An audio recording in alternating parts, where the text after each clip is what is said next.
शिव जो ईश्वरों के भी ईश्वर हैं, महेश्वर शिव। शिव जो देवों के भी देव हैं, महादेव। शिव जो अघोरियों के भी ईश्वर हैं, अघोरेश्वर। शिव जो कपालिकों के भी ईश्वर हैं, कपालेश्वर, महाकापलेश्वर, महामृत्युंजय। काल भी जिससे नियंत्रित होता है, भय को भी जिससे भय लगता है, महाकाल, महाभैरव, नटराज शिव। शिव के अनेक स्वरूप हैं, शिव के अनेक रूप हैं। जिस रूप में जिसने शिव को जाना, उसने शिव को वैसा ही प्यार दिया, वैसा ही प्यार पाया भी। शिव का एक रूप है जगत गुरु, शिव का रूप। जब भारत देश में संकीर्णता, अज्ञानता और रूढ़ियों के पास से ये बंधा हुआ था, कहीं भी कोई रोशनी की किरण नहीं दिख रही थी। पूरा विश्व अध्यात्म के संक्रांति काल से गुजर रहा था। उस काल में सन 1980 के दशक में शिव के शिष्य साहब हरिनानंद जी ने आवाहन किया जगत के लोगों को कि जगत का एक एक व्यक्ति शिव का शिष्य हो सकता है, आइए भगवान शिव को अपना गुरु मानते हैं। साहब श्री ने कहा, शिव जन जन के गुरु हैं, मेरे हैं, आपके भी हो सकते हैं। मैंने परीक्षा की है, आपकी परीक्षा भी प्रार्थनीय है। उन्होंने प्रार्थना की, उन्होंने ये नहीं कहा कि मैं कह रहा हूँ इसलिए मान जाओ। उन्होंने कहा कि मैंने पिछले 8 वर्षों में, जब से मैंने शिव को गुरु माना, परीक्षा ही परीक्षा की अपने गुरु की। कहते हैं गुरु शिष्य की परीक्षा करते हैं, परंतु शिव के शिष्य ने शिव को गुरु बना तो लिया और शिष्य ही गुरु की परीक्षा कर रहा है। पिछले 8 वर्षों में साहब श्री ने देखा कि जो वो सोच रहे हैं सो हो जाता है, जो वो कहते हैं वो घटित हो जाता है। यहाँ तक कि जो उनकी सोच है दूसरों को शिव की तरफ बढ़ाने की, जो अंतः प्रेरणा जगी है उनके मन में, ये अंतः प्रेरणा कि अगर यदि विश्व का मानव, संपूर्ण मानवीय सृष्टि अगर अपना शिष्य भाव देती है शिव को गुरु मानकर, तो विश्व गुरु शिव को विश्व के मानव के अभ्युदय का भार, उसका उत्तरदायित्व लेना ही पड़ेगा। साहब श्री ने कहा कि मैंने देखा है शिव से सुंदर कुछ भी नहीं, शिव से अच्छा कुछ भी नहीं, शिव से बड़ा मित्र नहीं, शिव से बड़ा कुछ भी इस धरती पे नहीं है। शास्त्रों ने लिखा कि नास्ति सर्व समो देवो, नास्ति सर्व समा गति, यानी शिव से बड़ा कोई देव नहीं है, शिव से बड़ी कोई गति नहीं है। नास्ति सर्व समो रणे, नास्ति सर्व समो दाने, शिव से बड़ा कोई योद्धा नहीं है, शिव से बड़ा कोई दानी नहीं है। अगर महादानी कोई है भी तो शिव है। और साहब श्री शिव के शिष्य ने कहा नास्ति सर्व समो गुरु, शिव से बड़ा कोई गुरु नहीं। अगर कोई धरती पे गुरु है, उसका भी कोई गुरु है, उसका भी कोई गुरु है, तो सबसे अंत पड़ेगा, सबसे आदि होगा, आदि गुरु शिव। उन्होंने कहा कि जगत में रहने वाले अमीर हो या गरीब हो, चाहे वो अलग अलग जाति, अलग अलग धर्म के हों, परंतु यदि वो अपना शिष्य भाव देते हैं, अपने मन का भाव चढ़ाते हैं, तो महादेव गुरु के रूप में कोई भेद नहीं करते, महादेव ईश्वर के रूप में भी भेद नहीं करते, महादेव गुरु के रूप में भी भेद नहीं करते। जहाँ सारे भेद खत्म हो जाते हैं। इसीलिए एक रिक्शा चलाने वाला भी महादेव के दरबार में गले से लगाया जाता है और महलों में रहने वाला भी महादेव के गले से ही लगता है। ये शिव के शिष्य की दुनिया ऐसी दुनिया है जिसमें सदियों से सताए लोग यहाँ सीने से लगाए जाते हैं। दरबार में सच्चे शिव गुरु के दुख दर्द मिटाए जाते हैं। जहाँ जाके हमारे दुख और दर्द मिट जाते हैं, जहाँ पहुंचकर हमारी पीड़ा तिरोहित हो जाती है, खुद ही खत्म हो जाती है। हम भूल जाते हैं हमारे जिंदगी में क्या दुख है, क्या गम है, जिसको हम भूल जाते हैं जब महादेव का सानिध्य प्राप्त करते हैं। उसी महादेव को अपना गुरु बनाने की बात साहब ने कही। साहब श्री हरिनानंद जी ने जो इस संक्रांति काल में आध्यात्म का बिगुल बजाने वाले हैं और जिन्होंने कहा कि मानव का मानव से प्रेम करना ही धर्म है। धर्म हिंदू मुस्लिम सिख ईसाई नहीं होता, धर्म वो होता है जो एक मानव धारण कर सके और धारण करके जिसके कारण जीवन बढ़ सके। संप्रदाय आपस में बांट सकते हैं, परंतु मानव का धर्म आध्यात्म सारी रंगीनियों को एक कर देता है। आध्यात्म रंगीनियों पर निर्भर नहीं करता। आध्यात्म की रोशनी हर इंसान में एक ही होती है। हमारे रगों में खून एक ही तरह दौड़ता है, हमारी सांसें एक ही तरह से चलती हैं, हमारे दिल की धड़कनें एक ही तरह से धड़कती हैं, हमारा जीवन जो चलता है एक जैसा ही है। अगर आप ना कहिए तो किसी को पता भी ना चले कि कौन किस जाति का है, कौन किस धर्म का है, हम बताते हैं। परंतु जब साहब श्री के जीवन में एक क्षण, एक पल ऐसा आया जब आकाशवाणी हुई और आकाशवाणी में उनसे पूछा गया कि तुम जो करते हो दूसरों को करने के लिए नहीं कहते हो। साहब श्री ने कहा कि मैं उस समय डिप्टी कलेक्टर था, मैं कह सकता था कि मैं डिप्टी कलेक्टर हूँ, मैं कह सकता था कि मैं अमुक व्यक्ति हूँ, मैं हरिंद्रानंद हूँ, लेकिन मुझको कुछ भी याद नहीं रहा। मुझको बस इतना ही याद रहा कि मैं शिव का शिष्य हूँ और मैं शिव का शिष्य बनाता हूँ, शिव का शिष्य हूँ और शिव शिष्य बनाता हूँ। इस परिचय के अलावा मुझको कुछ भी याद नहीं रहा कि मैं कौन हूँ, कहाँ से आया हूँ, कहाँ को जाऊँगा। आध्यात्म आत्मा का विज्ञान है, खुद की खोज है, स्वयं की खोज। मैं कौन हूँ, कहाँ से आया हूँ, कहाँ को जाऊंगा और मेरे इस जीवन का उद्देश्य क्या है। जब शिव की शिष्यता की व्याप्ति हुई थी उससे पहले उसकी पृष्ठभूमि में, यानी शिव की शिष्यता आज जो व्यापक है, जिसकी व्याप्ति दिख रही है चारों तरफ, जहां जाइए वहां शिव का शिष्य मिल जाता है, जहां जाइए हाथों में रुद्राक्ष के कंगन वाले गुरु भाई गुरु बहन मिल जाते हैं। इससे पहले जब यह व्याप्ति हुई भी नहीं थी उस समय साहब श्री ने पृष्ठभूमि में उसकी तैयारी शुरू की थी कि विश्व का मानव शिव भाव से भर सके, यह पूरी धरती शिवमय हो सके। इस तैयारी में उन्होंने काफी पीड़ा भी सही, काफी कष्ट भी सहे। साहब कहते हैं कि जब से चला हूँ चलता ही जा रहा हूँ, बस चलता ही जा रहा हूँ और इस धराधाम पे आया हूँ। मेरे जीवन के इतने वर्ष बीत गए हैं, एक दिन सबको यहाँ से जाना होता है, मुझको भी जाना होगा। धराधाम से सबको जाना ही पड़ता है, परंतु मैं जब से यहाँ आया हूँ मैंने अपने जीवन में इसके सिवा कुछ भी और नहीं चाहा कि शिव हमारे आपके सबके गुरु हो जाए। मैंने चतुष्टय कोई कामना नहीं की, मैंने अर्थ धर्म वित्त काम मोक्ष किसी चीज की कामना नहीं की। मेरे मन में एक ही कामना है कि हर व्यक्ति सचमुच में शिव का शिष्य बन जाए।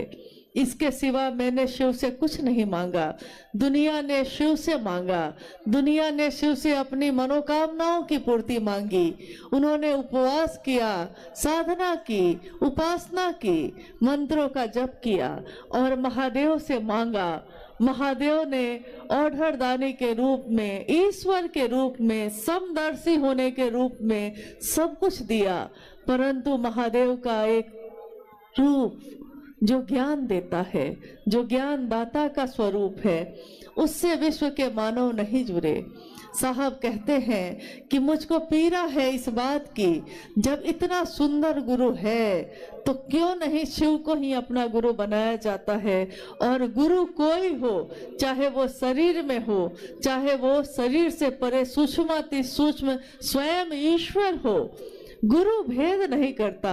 जो शिष्य बन के जाता है वो किसी जाति का हो, किसी धर्म का हो, किसी वर्ण का हो, अमीर हो, गरीब हो, कोई हो, गुरु ज्ञान देने की जिम्मेदारी वहन करते हैं और कोई भी शिष्य बनकर शिव को गुरु बना सकता है। इसीलिए आज शिव की शिष्यता में हर धर्म के लोग शामिल हो रहे हैं बहुत तीव्र गति से, क्योंकि हमारी जड़ वही है। आज टहनियां हैं, पत्ते हैं, वृक्ष की शाखाएं, प्रशाखाएं फूट रही हैं, परंतु उसकी जड़ तो एक ही है। हमारी उत्पत्ति का मूल एक ही है, हमको जाना भी एक ही जगह है। तो जो शिव जगत के गुरु के रूप में आज विराजमान है, हम आज उनको अपना गुरु बनाकर अपने जीवन को धन्य मानते हैं।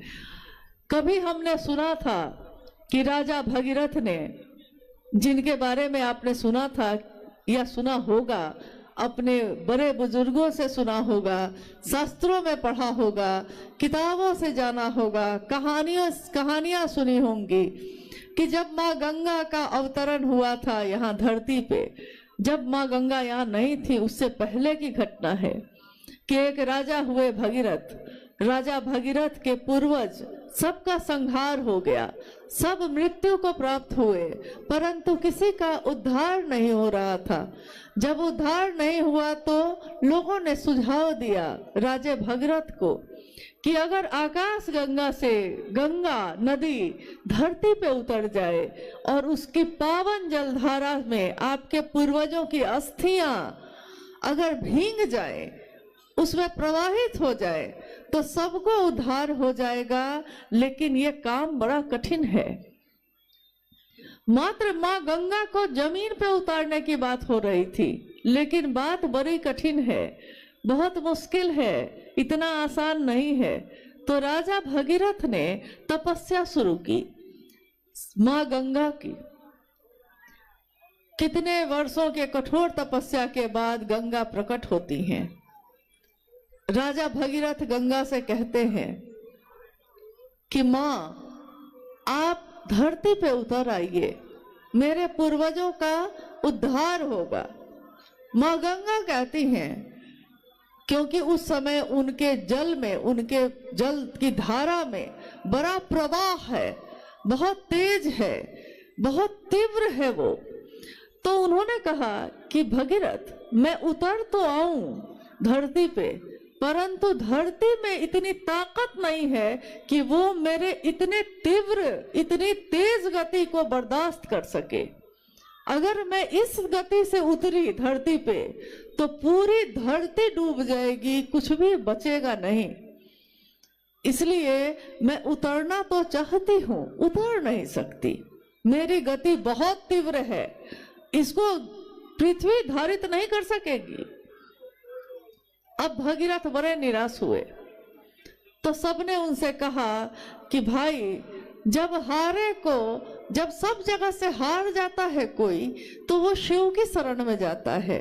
अब महागुरु महादेव ही, वो शिव ही आपके इस पीड़ा का समाधान कर सकते हैं। आप उनकी तपस्या करिए। कहानी है कि राजा भगीरथ ने शिव की तपस्या शुरू की।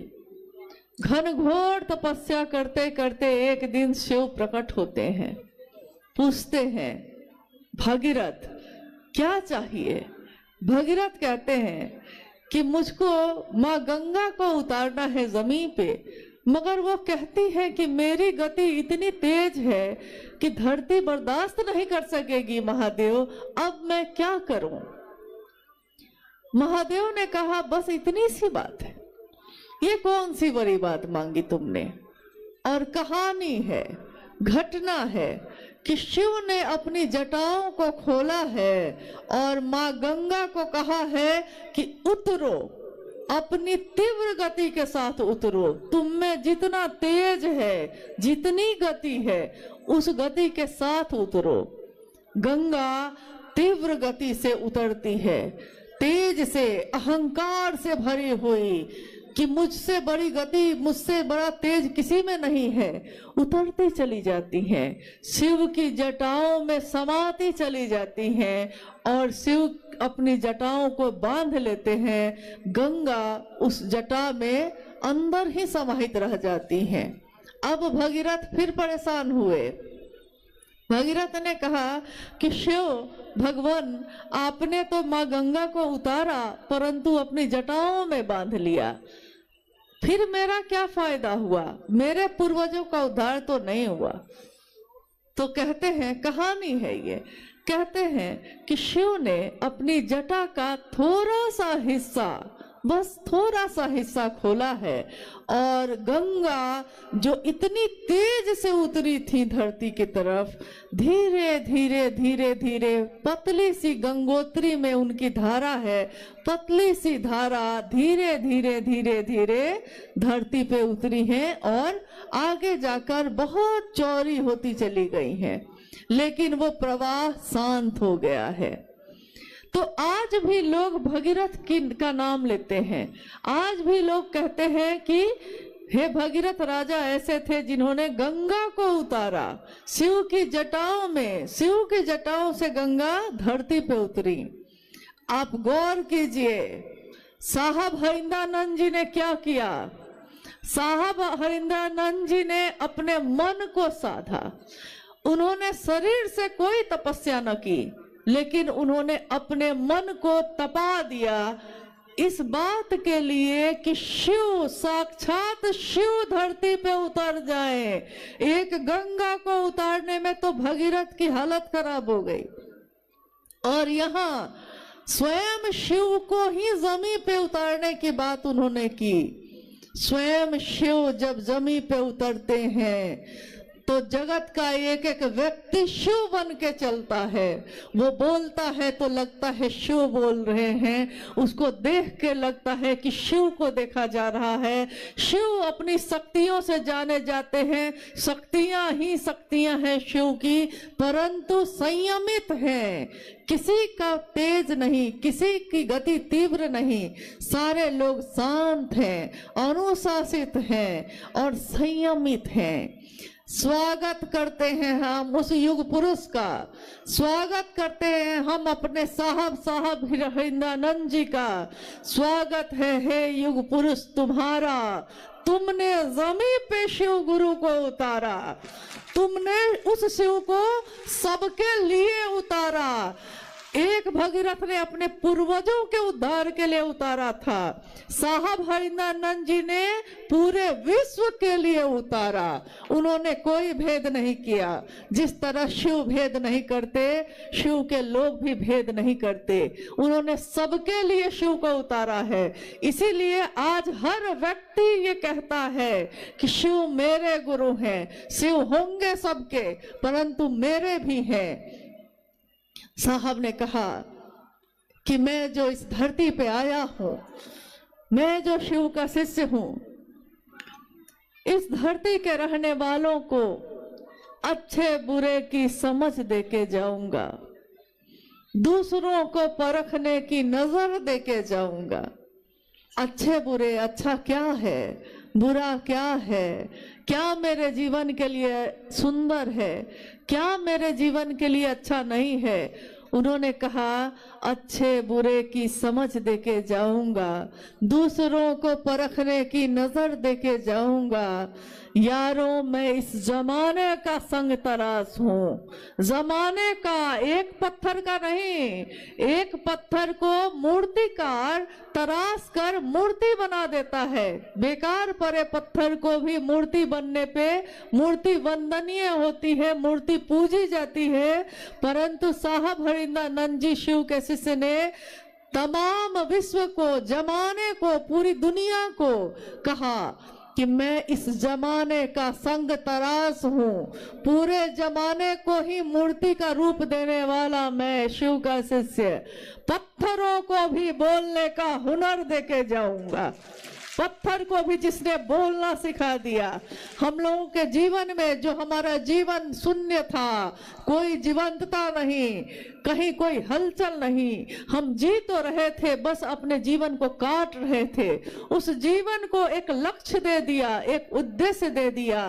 लक्ष्य विहीन जीवन एक जानवर जीता है, परंतु इंसान, उसको अगर एक लक्ष्य मिल जाए तो इंसान में इतनी ताकत होती है कि अगर उस इंसान को आध्यात्मिक ऊर्जा मिल जाए तो आध्यात्मिक ऊर्जा के संचरण से वो चंद्रमा पे भी पहुंचता है, वो मंगल पे भी पहुंचता है, वो अंतरिक्ष में भी विचरण करता है, वो आकाश में उड़ना सीख जाता है, वो पाताल में जाना सीख लेता है, वो समंदर में सुरंग बनाना सीख लेता है। अगर आध्यात्मिक ऊर्जा हो तो वो धरती के सारे लोगों को एक सूत्र में बांधता है, जिस तरह साहब श्री ने, माँ नीलमानंद जी ने अपनी ममता के सूत्र में हमको आपको बांध दिया।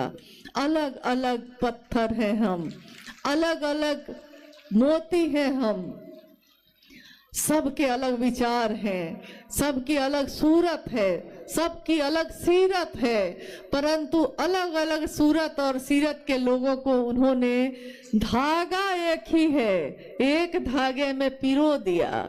शिव शिष्यता का धागा, जिस धागे को बनाने वाले हैं साहब श्री हरिंद्रानंद जी, उन्होंने अपनी उस ऊर्जा से जो शिव ने उनको दी थी, उस ऊर्जा का सदुपयोग करके विश्व के मानव को एक धागे में पिरो दिया है। हम मोती हैं अलग अलग, परंतु हमारे धागे एक ही है, एक ही धागे में पिरोए हुए हैं हम। उसी तरह जिस तरह रोशनी होती है आकाश में जब, तो हम देखते हैं कि तारे हैं, सबकी चमक है एक जैसी, तारे अलग अलग हैं परंतु चमक सबकी एक ही है। उसी तरह मोती भी हम अलग अलग हैं लेकिन धागा हमारा एक ही है, शिव शिष्यता का।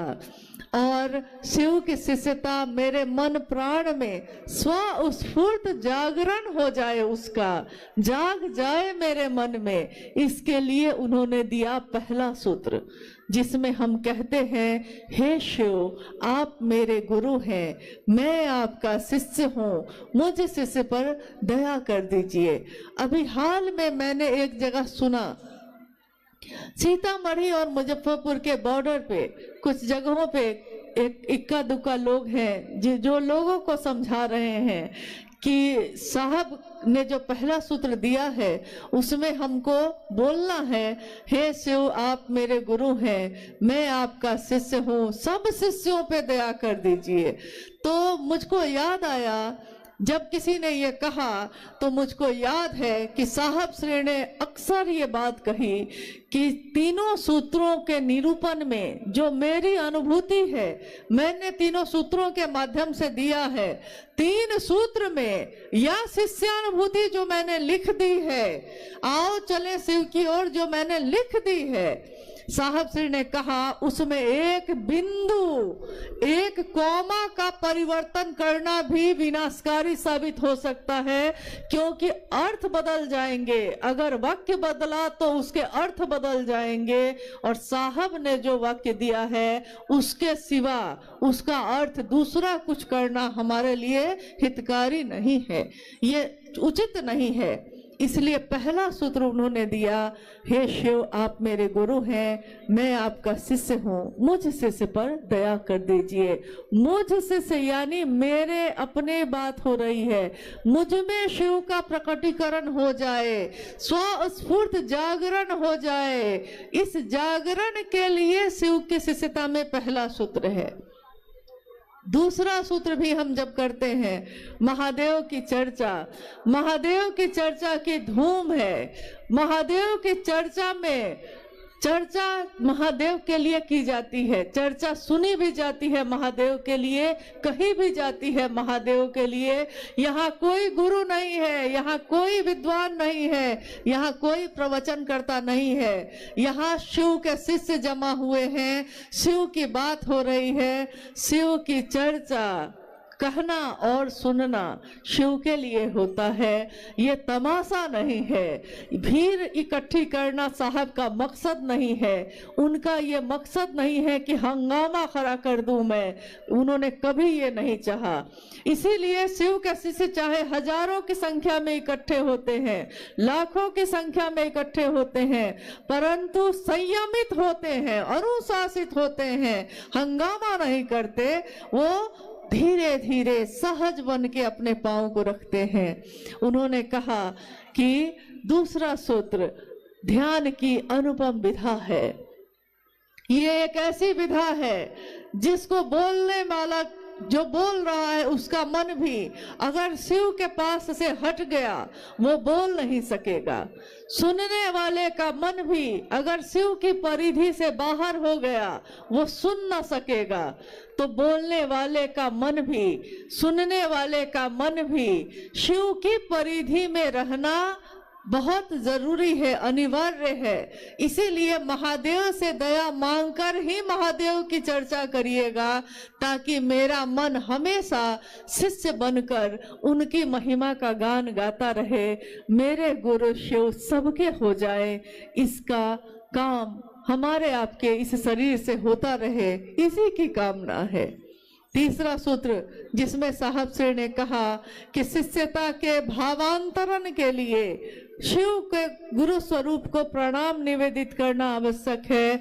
शिष्यता का भावांतरण इसका अर्थ होता है हमारा जो विचार है, अभी जो मैंने विचारों में शिव को गुरु बनाया है, ये मेरा स्वभाव बन जाए, मेरा शिष्य भाव बन जाए, मैं शिष्य का भाव लेकर जगत में उतरूं, व्यष्टि का नकाब हटाकर समष्टि की ओर चलूं। मैं जो एक व्यक्ति हूँ, मैं जो अमुक व्यक्ति हूँ, मैं शिव का शिष्य बनकर जगत में, समष्टि में, समाज में, दुनिया में उतरूं जो मेरे हृदय में है।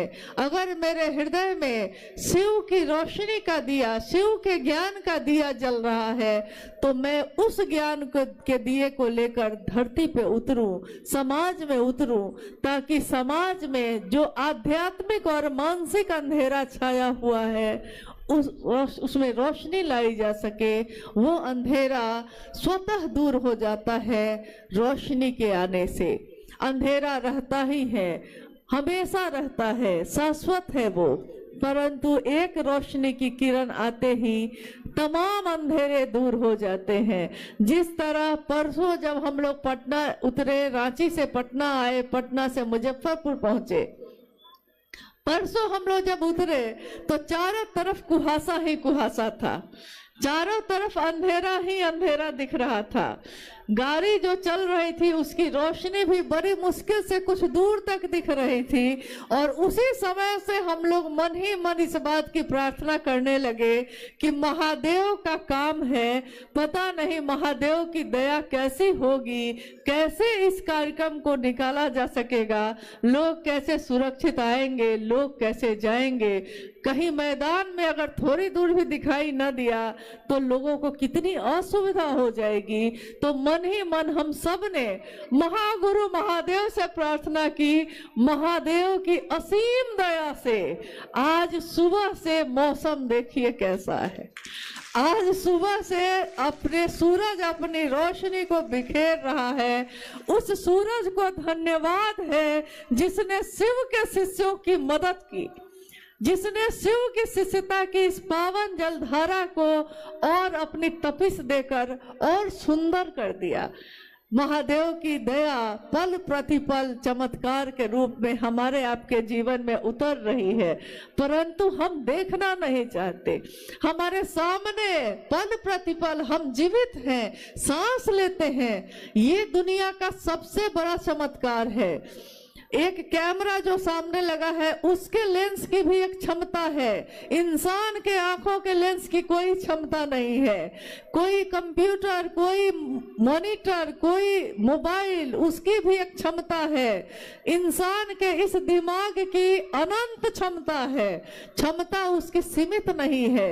एक धड़कन की क्षमता असीमित है, अनंत है।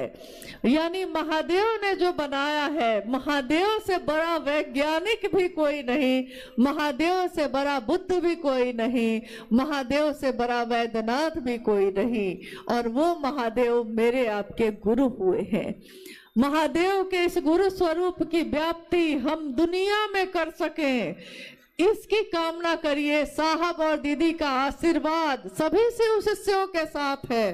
कौन कहता है साहब हरिंद्रानंद जी नहीं है? वो हम सभी शिव शिष्यों की धड़कनों में है, हमारी आवाज में है, हमारी सोच में है, हमारे विचार में है, हमारे इस शिष्य भाव की कृतज्ञता में है।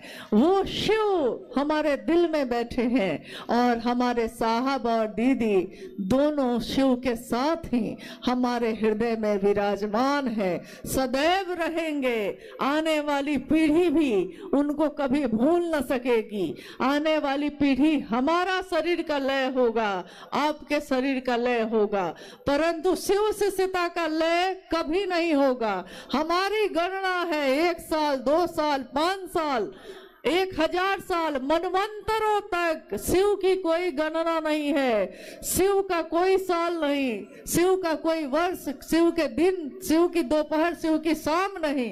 शिव की शिष्यता अनवरत मनवंतरों तक, जब तक शिव है ये शिष्यता भी चलती रहेगी, पल्लवित पुष्पित होती रहेगी और विश्व में समानता, सहृदयता और शांति के सुमन को खिलाती रहेगी। ये साहब और दीदी का आशीर्वाद है विश्व के मानव को, और ये आशीर्वाद फलीभूत होता ही रहेगा। आइए, आज इस शिव गुरु महोत्सव में मैं देख रही हूँ कि गुरु भाई गुरु बहन थोड़ा कष्ट में है, क्योंकि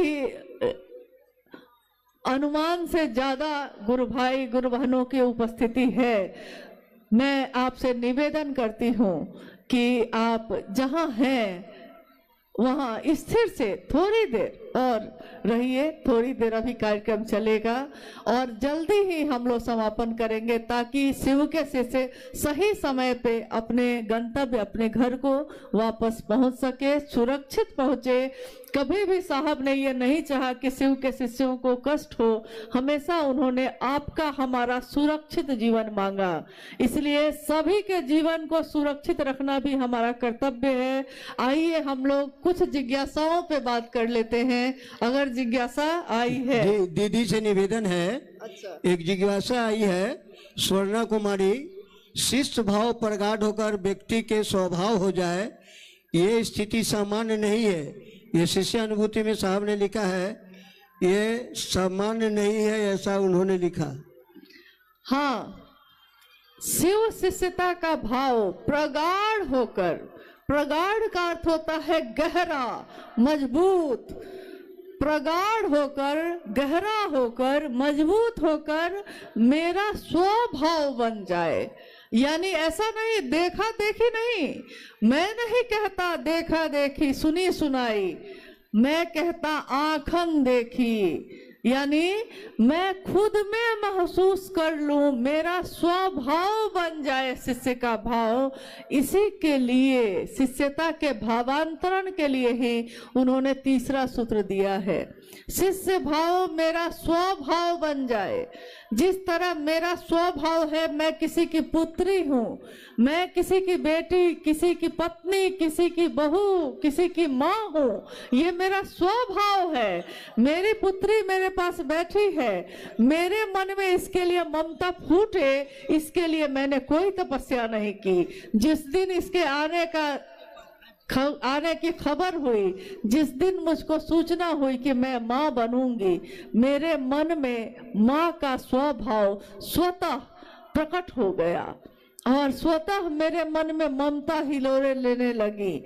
तो जिस दिन मेरा मन सचमुच में समझ लेगा कि शिव मेरे गुरु हैं, मेरे मन में शिष्य भाव प्रकट हो जाएगा और शिष्य भाव प्रकट होकर प्रगाढ़ बनेगा। जब हम बार बार दोहराएंगे, जब हम बार बार कहेंगे, हे शिव आप मेरे गुरु हैं, मैं आपका शिष्य हूँ, मुझ शिष्य पर दया कर दीजिए। ये जब बार बार हम दोहराएंगे तो हमारा मन सचमुच में समझ जाएगा कि शिव मेरे गुरु हैं और मेरा ये स्वभाव बन जाएगा। ये सामान्य तो नहीं है, परंतु शिष्यता की दुनिया में हमेशा असामान्य बातें ही घटित होती हैं। जो सामान्य नहीं है शिव उसको सामान्य बनाते हैं, जो सहज नहीं है शिव उसको सहज बनाते हैं। इसीलिए मनुष्य के सहज प्रेम से परमात्मा भी लभ्य होते हैं। आइए हम लोग दूसरी जिज्ञासा पे चलते हैं। आप बोलने वाली हैं? बोलिए, जल्दी बोलिए। इसमें है साउंड है। दीक्षा के माध्यम से शिष्य अपने गुरु से आध्यात्मिक अनुशासन का दायित्व ग्रहण करते हैं। कृपया समझाने की कृपा करें। जिज्ञासा है, दीक्षा के माध्यम से शिष्य अपने गुरु से आध्यात्मिक अनुशासन का दायित्व ग्रहण करते हैं। कृपया समझाने की कोशिश करें। दीक्षा के माध्यम से शिष्य अपने गुरु से आध्यात्मिक अनुशासन लेता है। दीक्षा, शिव की शिष्यता में कोई मंत्र कान में नहीं दिया जाता, शिव के शिष्यता में कोई उपासना साधना नहीं बताई जाती। शिव की दया ही शिव शिष्यता में शिव शिष्यों के लिए दीक्षा का काम करती है। शिव की शिष्यता का विचार, ये भाव, ये विचार जो हमारे मन में प्रवेश करता है, यही दीक्षा मानी गई है। और जैसे ही मेरा मन ये समझता है कि मैं अमुक व्यक्ति की बेटी हूँ, मेरा मन अगर इसको याद रखता है तो मैं दुनिया में चाहे कहीं भी जाऊं, मेरे मन में, मेरे आचरण में एक अनुशासन स्वतः उतर जाता है। लोग कहते हैं चलो वहां चलते हैं, हम कहते हैं कि नहीं, अगर मैं जाऊंगी लोग कहेंगे कि अमुक अमुक गुरु भाई जो है उनकी बेटी पता नहीं कहाँ कहाँ घूम रही थी। देखिए, पिता का भान है कि भाई नागेंद्र बाबू की बेटी कहाँ घूम रही थी, भाई स्वतः अनुशासन आ गया। एक मन में पिता की स्मृति आई तो अनुशासन आ गया। गुरु की याद रहेगी मैं किसका शिष्य हूँ, तो मैं अपने जीवन में चाहे किसी से बात करूं, चाहे हंसूं, चाहे बोलूं, चाहे चलूं, चाहे बैठूं, मेरे हर काम में एक आध्यात्मिक अनुशासन स्वतः उतर जाएगा। ये शिव की शिष्यता की याद अगर रह गई, शिव की दया की याद रह गई, शिव की दया ही दीक्षा कही जाती है, याद रह गई तो मेरा मन चाहे मुझको जहां ले जाए, परंतु ये शरीर हमेशा एक आध्यात्मिक अनुशासन में रहेगा ही रहेगा। महारानी सीता की धरती पर आपका हार्दिक स्वागत है। महारानी सीता, जानना चाहता हूँ आध्यात्मिक जागरण एवं धार्मिक जागरण में क्या अंतर है? इसके साउंड का अच्छा लाइए तो बेटा एक बार दोहरा देते हैं, कोई बात नहीं। अच्छा कोई बात नहीं, ऐसा है। एक जिज्ञासा आई है कि महारानी सीता की धरती पे आपका स्वागत है। जानना चाहता हूं कि आध्यात्मिक जागरण एवं धार्मिक जागरण में क्या अंतर है। शिव की शिष्यता क्या है? शिव की शिष्यता एक जागरण है व्यक्ति के आध्यात्मिक और मानसिक दोनों तल का। आध्यात्मिक तल का अर्थ होता है कि ईश्वर से, जीव से शिव हो जाने का रास्ता। आध्यात्मिक तल यानी आध्यात्म मैं कौन हूँ, कहाँ से आया हूँ, इसको जानने की उत्कट अभिलाषा पैदा होती है। और मानसिक जागरण, धार्मिक जागरण, इसमें जिज्ञासा है धार्मिक जागरण। तो धार्मिक जागरण का अर्थ अगर आपने मजहब से लगाया है, अगर आपने संप्रदाय से लगाया है, तब तो अलग अलग तरीके का हो सकता है। हिंदू, मुस्लिम, सिख, ईसाई सबके अपने अपने तरीके हैं जागरण के। परंतु अगर आपने धर्म, जो सचमुच मूल में जो धर्म धारण करने योग्य धर्म का मतलब है, तो ये मानव का मानव से प्रेम होना ही है। ये शिव के शिष्यों का पूरी धरती के प्रत्येक व्यक्ति से प्रेम होना, शिव की शिष्यता में उसको शिव की ओर बढ़ाना, यही है और कुछ भी नहीं है। पढ़ देते हैं क्योंकि फिर आवाज कम। एक जिज्ञासा आई है, माला पर गिनती में प्रणाम करना, टुकड़े टुकड़े में प्रणाम करना एवं अजपा जप के माध्यम से प्रणाम करना, तीनों में क्या अंतर है? माला पे जप करना यानी मंत्रानुक्रम से होगा, सांस का उससे कुछ लेना देना नहीं होगा, मंत्रानुक्रम से होगा। टुकड़े टुकड़े में करना यानी जितना मेरा मन जितनी देर महादेव पे टिके उतनी देर आप उसको प्रणाम कर लीजिए। और अजपा जप यानी सांसों के माध्यम से आप अहर्निश शिव के को प्रणाम कर सकते हैं।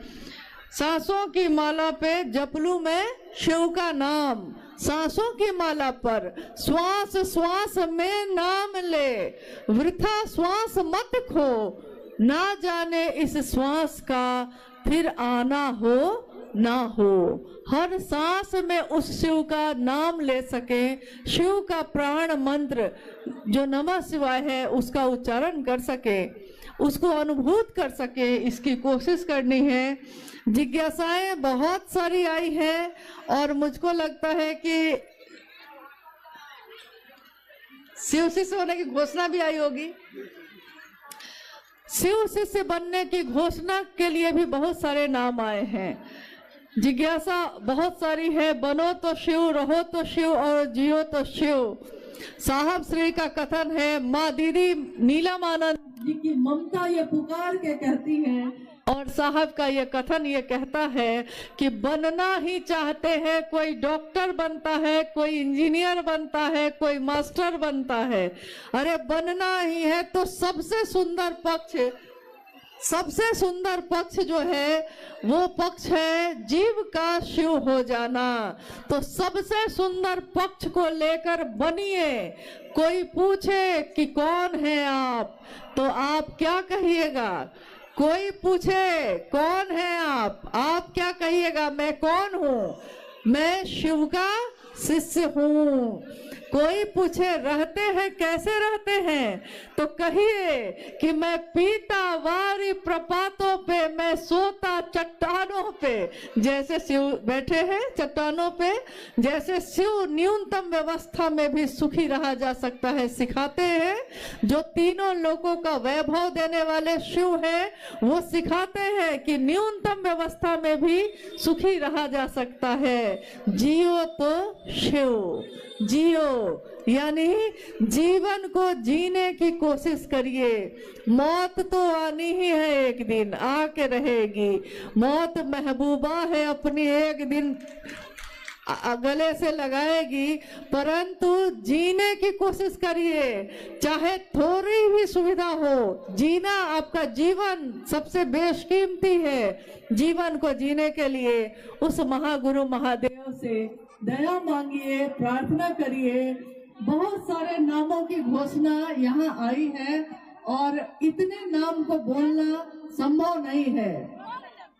आज के इस शिव गुरु महोत्सव में, जिसमें सभी शिव के शिष्य शामिल हुए हैं, इसमें आने वाले सभी लोगों से मैं निवेदन करूंगी कि जब वो यहाँ से लौटें तो बहुत धीरे धीरे आराम से, किसी को धक्का मत दीजिएगा, बिल्कुल आराम से, धीमे धीमे कदमों से, धीरे धीरे, पहले पीछे के लोग फिर धीरे धीरे इधर के लोग जाएंगे, तब तक वो बैठे रहेंगे।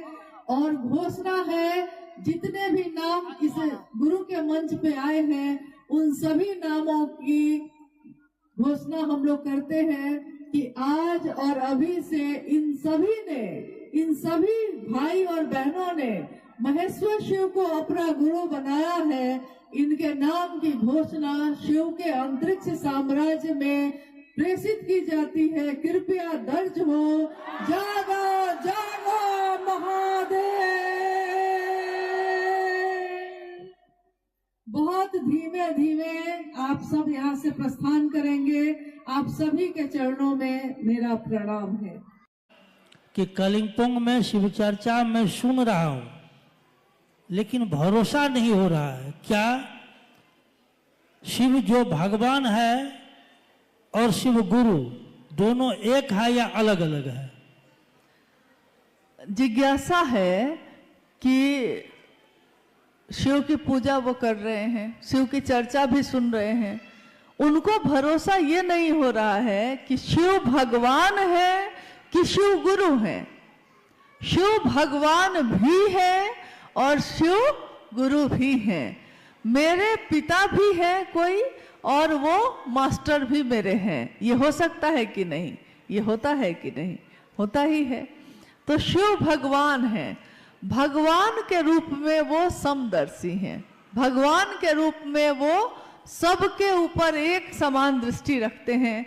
इसीलिए कोई अगर देवता भी तपस्या करे तो उसको भी वरदान देते हैं। कोई राक्षस अगर तपस्या करे तो उसको भी वरदान देते हैं।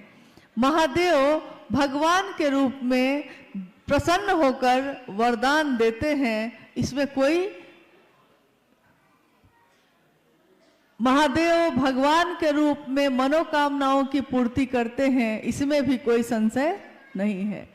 परंतु गुरु के रूप में विवेक पूर्ण दान देते हैं। विवेक पूर्ण दान यानी जो हमारे लिए जरूरी होगा, जो हमारे लिए अच्छा होगा। जैसे कहा गया है कि घर में प्रथम गुरु माता और पिता को माना जाता है, क्योंकि माता पिता अपने बच्चे को कभी भी हाथ में खुला चाकू नहीं देंगे। क्यों? बच्चा चाकू मांगता है, माता पिता नहीं देंगे, क्योंकि वो जानते हैं कि चाकू से हाथ काट लेगा। इसको अभी चाकू चलाना आता नहीं है तो चाकू से हाथ कट जाएगा, तो नहीं देंगे। देखिए, माता पिता है वो, लेकिन यहां उन्होंने एक गुरु के तरह विवेक पूर्ण दिया या नहीं दिया, क्या देना ठीक होगा, क्या देना नहीं ठीक होगा। बच्चा कहता है कि हम 10 बजे रात में जाएंगे अपने दोस्त के यहाँ, माँ कहती है ना, दिन में जाना, और मानती है, लेकिन किस बात पे? कि दिन में जाना, रात में नहीं जाना है। यहाँ उसने क्या किया? विवेक पूर्ण होकर उसकी बात को माना, बच्चे की बात को माना, लेकिन विवेक का भी प्रयोग किया। तो महादेव जब गुरु के रूप में होते हैं तो वो विवेक पूर्ण दान देते हैं, जो इंसान के जीवात्मा के लिए, जीवात्मा के इस जीवन के लिए अच्छा होगा, सुंदर होगा, उसी के लिए वो वही दान देंगे। अगर नहीं ठीक होगा तो वो नहीं देंगे गुरु के रूप में, और ठीक होगा तो गुरु के रूप में वो भी दे सकते हैं जो हमारे भाग्य में भी नहीं हो, जो हमारी रेखाओं में भी ना हो, वो भी गुरु अहर्निश देते हैं, देते आए हैं। देखिए, जिज्ञासा आपकी है, हमारी जिज्ञासा नहीं है। आप चैन से बैठे कुछ देर। एक जिज्ञासा आई है कि भारत भूखंड पर गुरु और सदगुरुओं का भरमार है, फिर आज ये जगत गुरु शिव की बात क्यों? हाँ, एक ये जिज्ञासा है महत्वपूर्ण कि भारत भूखंड पे गुरु परंपरा की भरमार है, गुरु और शिष्य परंपरा इसकी भरमार है, फिर आज ये शिव के गुरु स्वरूप की बात क्यों हो रही है? भारत भूखंड पे गुरु की भरमार है, ये बात सही है, शरीरधारी गुरुओं की कोई कमी नहीं है, लेकिन कोई शरीरधारी गुरु भी एक दिन शरीर में नहीं रहते, तब हमको अंतर होना पड़ता है, अपने मन को उनसे मिलाना पड़ता है। मान लीजिए आपने कभी किसी शरीरधारी गुरु को गुरु माना होगा, लेकिन अगर वो बाद में शरीर में नहीं रहते हैं, फिर भी उनकी परंपरा शिष्य की चलती ही रहती है, क्योंकि शिष्य मन से मिलता है अपने गुरु से, और सही गुरुओं का अभाव भी है। प्राचीन समय में ऐसे बहुत सारे ऋषि मुनि या ऐसे गुरु हुए जिनके कारण धरती के लोग अच्छा जीवन जी पाए। कभी किसी ने कहा कि त्रेता युग है, ये सतयुग है ये, लेकिन आज जो युग है ये कलयुग है, और कली युग में ऐसा नहीं कि सारा कुछ खराब हो गया है। हालांकि शिव पुराण में शास्त्र ने कहा कि एक दिन ऐसा आएगा जब जगत के लोग धर्म से विमुख हो जाएंगे, गुरु और शिष्य परंपरा भी जाती रहेगी, और पाप और अनाचार का बोलबाला हो जाएगा। परंतु उस समय भी एक ही चीज हम सबके बीच बचेगी, एक ही विकल्प, एक ही चीज बचेगी, नमः शिवाय। शिव पुराण ये कहता है, आज का तो नहीं है, हजारों साल पहले लिखा गया ये ग्रंथ ये बता रहा है, आज ये घटित हो रहा है कि आज हम जैसे मानव के पास एकमात्र विकल्प है शिव की शिष्यता, यानी शिव को जो हम प्रणाम करते हैं नमः शिवाय से। नमः शिवाय में शिव का मंत्र है, ये तो शिव का चैतन्य है जो हमारे मन में, हमारे चैतन्य में होता है, हम अक्सर उसी की बात करते हैं। अभी देखिए मुझको एक घटना याद आई जो साहब और दीदी ने अपने जीवन की बताई। उन्होंने कहा कि अगर महादेव आपके मन में रहेंगे, मन में अगर महादेव हैं, तो आप कहीं भी जाइएगा, आपके सारे ध्यान का केंद्र महादेव हो जाएंगे, चाहे आप कार्यालय में बैठिए, चाहे आप किसी काम में रहिए। हुआ ये कि एक घटना हुई कि साहब उस समय पटना में पोस्टेड थे, तो वो अपने कार्यालय जा रहे थे। जब 10 बजे से 6 बजे तक वो अपने कार्यालय में, क्योंकि आप जानते हैं कि साहब हरिंद्रानंद जी जब रिटायर्ड हुए तो ज्वाइंट सेक्रेटरी कैबिनेट के तौर पे रिटायर्ड हुए थे। उसके साथ साथ उन्होंने महादेव के नाम का अलख जगाए रखा, और करोड़ों लोग आज महादेव की सोच पे खड़े हैं, चल रहे हैं। तो उस दिन हुआ ये कि जब वो कार्यालय के लिए निकलने लगे तो माँ नीलम आनंद जी ने, गृहस्थ भी हैं, वो गृहस्थ भी हैं, क्योंकि महादेव गृहस्थों के भी आदर्श हैं। साहब और दीदी क्या है, गृहस्थ भी हैं, 3 बच्चे भी हैं उनको। तो जब निकलने लगे तो माँ ने उनसे कहा कि कटहल लेते आइएगा, उधर से जब ऑफिस से लौटिएगा। हमारे पति भी जब बाहर जाते हैं तो हम लोग उनसे कुछ ना कुछ डिमांड कर ही देते हैं कि जब आइएगा तो ये लेते आइएगा, ये लेते आइएगा। तो माँ ने कहा कि कटहल लेते आइएगा। कटहल क्या है, एक सब्जी है, फल भी माना जाता है उसको, कटहल ही तो है, लेते आइएगा। साहब ने कहा कि लेता आऊंगा। अपनी जीप में बैठे, जिप्सी में कार्यालय चले गए। साहब ने कहा कि रास्ते में मैं दोनों तरफ सब्जी वाले को देखता रहा कि कटहल है कि नहीं है। नहीं था, दिन में तो दुकान लगी नहीं थी। सोचा कि कार्यालय जाकर चपरासी को भेजूंगा। कार्यालय में गए, उन्होंने चपरासी को बुलाया और कहा कि बाजार में जाके देखो तो कि कटहल आया है कि नहीं। चपरासी बाजार चला गया, लौट के आया, उसने कहा जी अभी नहीं आया है।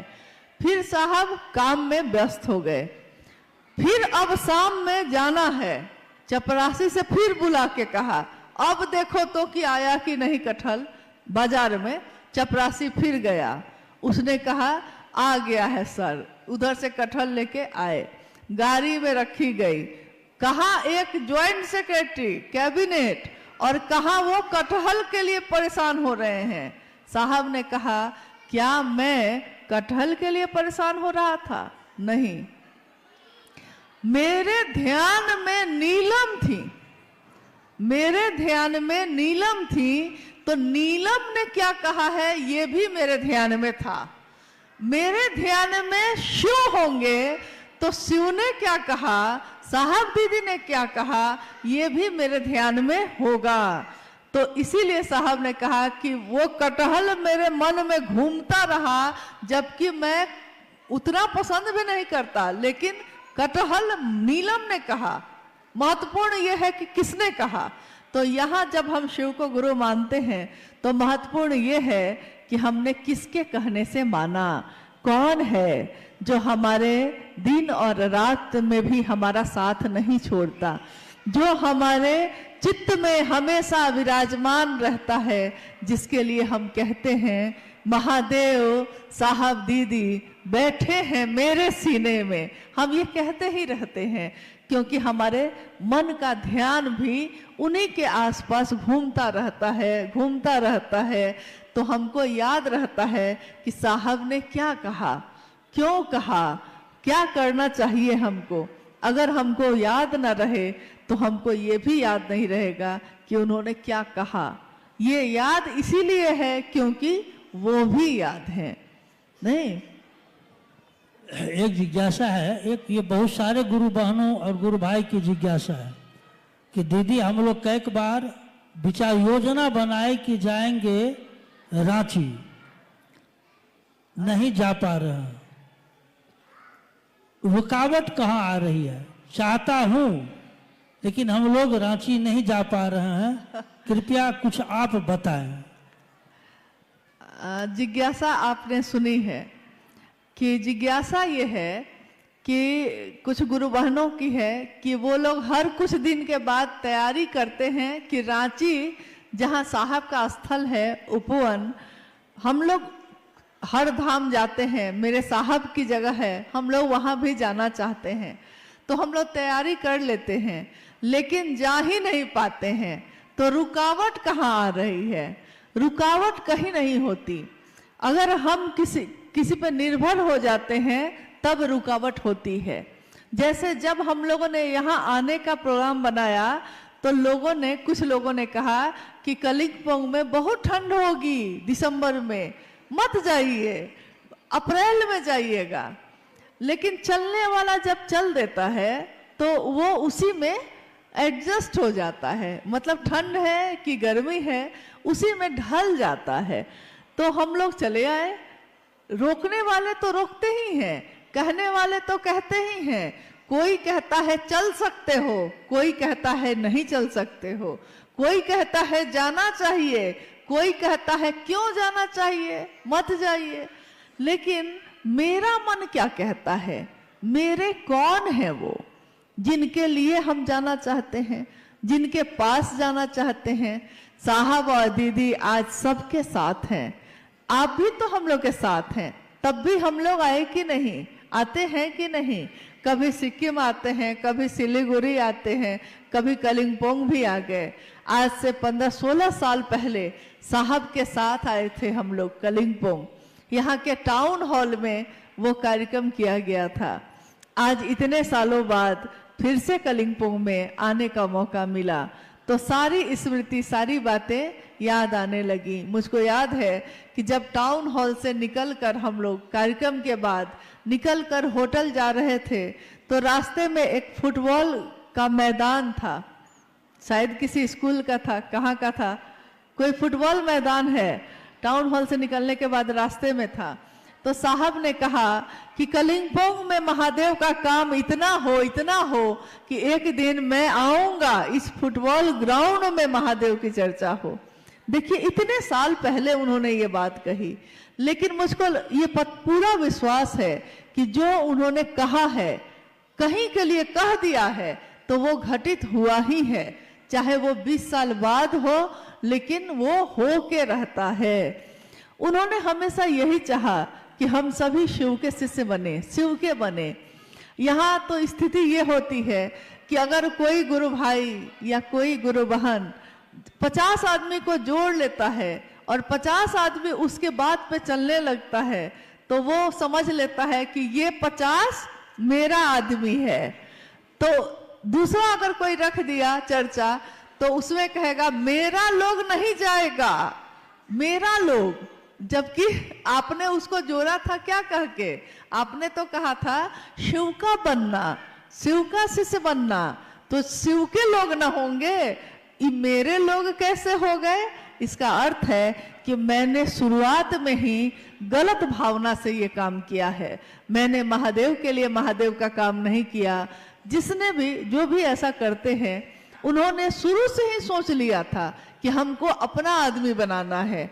हम लोग को कहाँ फर्क पड़ रहा? आप आए तो बहुत अच्छा, हम भी तो महादेव के लिए आए थे, फिर हम भी चले जाएंगे, आप भी चले जाइएगा।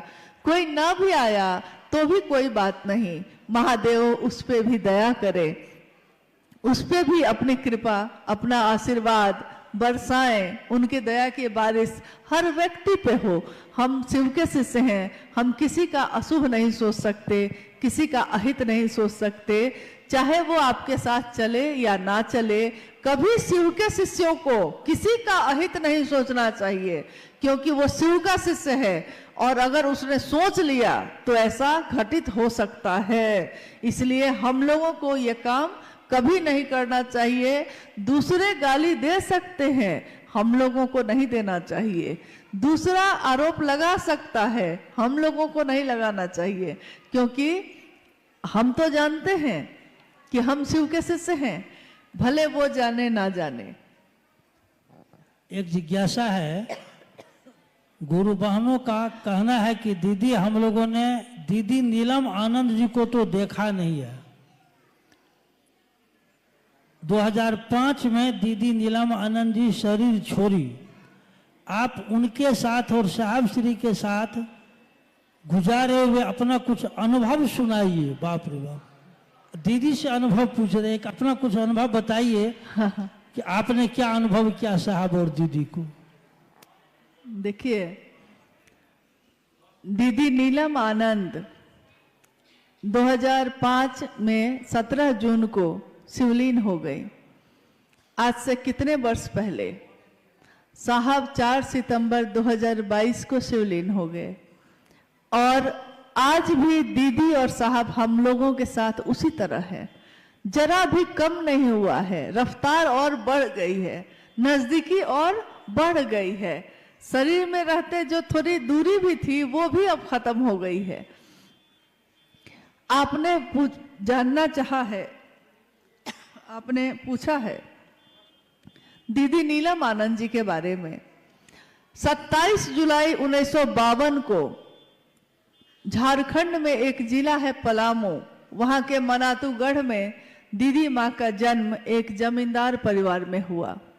महुआर जगदीश्वर जीत सिंह की बेटी एक राज परिवार जैसा जीवन वो जी रही थी। और जब उनका बचपन अब यौवन की तरफ गया, तो उनकी शादी हुई साहब हैदानंद जी से 22 मई सन 1972 को। 22 मई सन 1972 में साहब और दीदी जीवन संगिनी बने मनातूगढ़ में।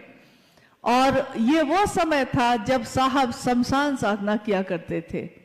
उन्होंने अपने जीवन के 12 वर्ष के बाद से 12वें वर्ष के बाद ही लगातार शमशान कब्रिस्तान साधना, कुंडलनी जागरण, योग, तंत्र, मंत्र, यंत्र, जितनी तरह की विधाएं होती हैं सबको आजमा लिया था। परंतु जब उनका विवाह हुआ मां नीलम आनंद से, तो मां ने देखा कि मेरे पति एक तरफ साहब कानून की पढ़ाई कर रहे थे और एक तरफ वो शमशान साधना कर रहे थे। तुलना नहीं है। विसंगतियों में संगति की स्थापना करते हैं शिव। इसी तरह उनके जीवन को भी देखते हैं हम लोग तो अनमिल आखर जैसा है, विसंगतियों में ही संगति की स्थापना है। उन्होंने शमशान साधना भी जाना जारी रखा और साथ साथ उन्होंने कानून की पढ़ाई भी करना जारी रखा। सन 1974 में जब साहब श्री ने शिव को अपना गुरु बनाया, आरा के गांगी नामक स्मशान में जब वो बैठे थे अर्धरात्रि में, और अर्धरात्रि में उनके मन में ये आवाज गूंजी थी कि गुरु भगवान होते हैं तो भगवान गुरु क्यों नहीं है। उन्होंने शिव को अपना गुरु बनाया था। 1974 के बाद लगातार 1981 तक, जब तक कि साहब बीच में डिप्टी कलेक्टर हुए, बिहार प्रशासनिक पद पे पदाधिकारी हुए और पाटन में उनकी पोस्टिंग हुई। पाटन में बहुत सारी चमत्कारी घटनाएं हुई। मां नीलम आनंद जी के बारे में इतना ही कह सकते हैं कि उन सारे चमत्कारों की घटनाओं को जो घटित हो रहे थे उसमें उनकी सबसे ज्यादा भूमिका थी, क्योंकि स्वयं भगवती स्वरूपा, शक्ति स्वरूपा मां नीलम आनंद के लिए कुछ भी कहना उनके व्यक्तित्व को बहुत छोटा साबित करता है। उनके बारे में अगर कुछ कहना चाहे कोई तो कह नहीं सकता, उसके शब्द कम पड़ जाएंगे और उनकी ममता बहुत भारी पड़ जाती है।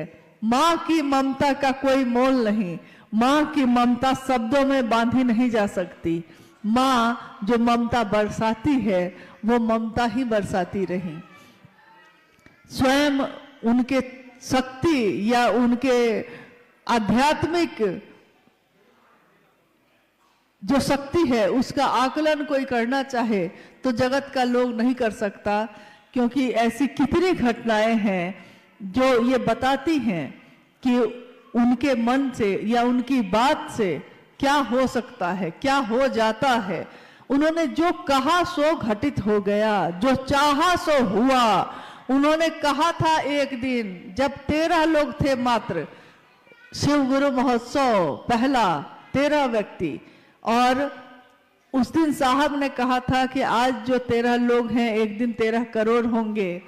मां नीलम आनंद जी ने कहा था कि आज जो शिव शिष्यता है एक दिन ऐसा आएगा कि देखनिहार को धरनिहार नहीं होगा, देखने वाले गिर जाएंगे, मंजिल इतनी बड़ी होगी, इमारत इतनी बुलंद होगी, शिव की शिष्यता इतनी व्यापक होगी। सोचिए ये कब की बात है, ये 1982 की बात है और आज 2025 में हम लोग बैठे हैं। करोड़ों शिव के शिष्य आज जीवन में शिव को जीते हैं, रहते हैं शिव बन के, जीते हैं शिव बन के, बनते हैं शिव। और ये सब किसके कारण हो सका? तो साहब और दीदी के कारण हो सका। आपने पूछा है कि मां नीलम आनंद जी के साथ मेरा जो समय गुजरा, मेरा जो सानिध्य मुझको प्राप्त हुआ, तो मैंने क्या अनुभव किया है, मेरी अनुभूति क्या है। मुझको उनका सानिध्य मिला और उसके बाद तो कुछ भी याद नहीं, भूल गया सब कुछ, याद नहीं अब कुछ, सब कुछ जैसे कोई भूल जाता है। मैं अक्सर हंसी में कहती थी, जब जो माँ जिसने मुझको जन्म दिया वो कभी कभी माँ नीलम आनंद जी से मेरी शिकायत करती थी, कहती थी कि बेटी है मेरी और मुझको फोन करके हालचाल भी नहीं पूछती है। तो मैं हंस के कहती थी उनको कि मैं तो भूल चली बाबुल का देश, पिया का घर प्यारा लगे। पिया का घर यानी माँ का वो आश्रय, वो आंचल, साहब का वो आशीर्वाद, इसके सामने अब दुनिया में कुछ भी याद ही नहीं रहता था। तो जब याद ही नहीं रहता था तो बात कैसे करे, इस पे वो रोने लगी। तो माँ ने मुझको बहुत समझाया, कहा कि अरे वो माँ है, तुम्हारी माँ है। मैंने कहा कि माँ मैं अपने दिल की बात कह रही हूँ, मुझको कोई याद ही नहीं रहता, जब आपके साथ हूँ तो और किसकी याद आती है। तो माँ हंसने लगती। कितनी यादें हैं, कितनी स्मृतियां हैं, लेकिन यही कहूंगी कि उनकी अनुभूतियों को शब्दों में बताना नामुमकिन है, मुश्किल है, संभव नहीं है। फिर भी उन्होंने जो दिया है, उन्होंने किसी में कभी भेद नहीं किया। मैंने देखा माँ नीलम जी को कि उनकी 3 संतान यानी 2 बेटे 1 बेटी है, परंतु उन्होंने हम सबको, सभी शिव के शिष्यों को, शायद आपने सुना भी होगा, मेरी शादी जब हुई उस दिन ही मंडप पे ही मेरे शिव के शिष्य होने की घोषणा हुई थी। सभी शिव शिष्यों को माँ नीलम आनंद जी ने एक जैसा ही प्रेम दिया, कभी भेद नहीं किया। तो शिव के लोग शिव जैसे ही होते हैं, शिव कभी भेद नहीं करते। शिव के आंचल में, शिव की गोद में देवता भी बैठते हैं, राक्षस भी बैठते हैं। शिव अगर अमृत देते हैं तो वो सबके लिए देते हैं, वो किसी एक को चुनकर नहीं देते। तो साहब और माँ नीलम आनंद जी ने सबको एक समान रूप से अपना दान दिया, अपना आशीर्वाद दिया। ये चाहा कि हम शिव के शिष्य बने, हमेशा बने रहें। माँ नीलम आनंद जी के साथ एक कार्यक्रम में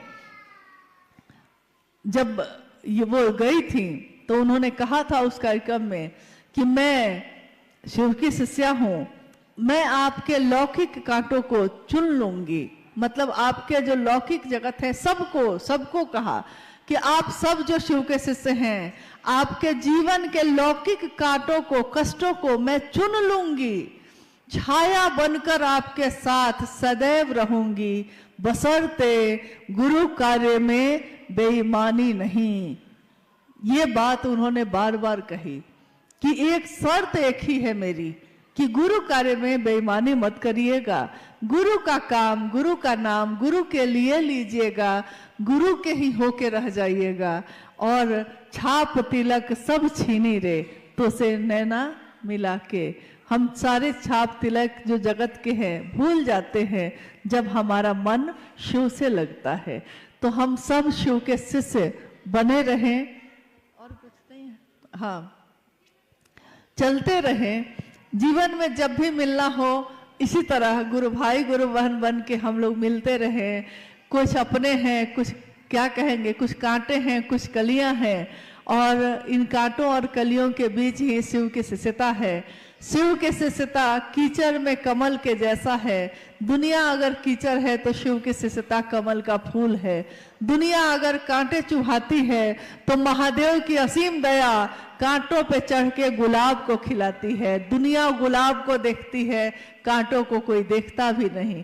तो हम सब भी गुलाब की सुंदरता को देखें, शिव की शिष्यता की सुगंध से सराबोर हों, यही कामना मेरी है। और अपने साहब और दीदी से, अपने गुरु महादेव से यही आशीर्वाद मांगती हूँ कि हम सभी शिव शिष्यों का जीवन शिवमय हो, सुखमय हो। आप सभी के चरणों में मेरा प्रणाम है।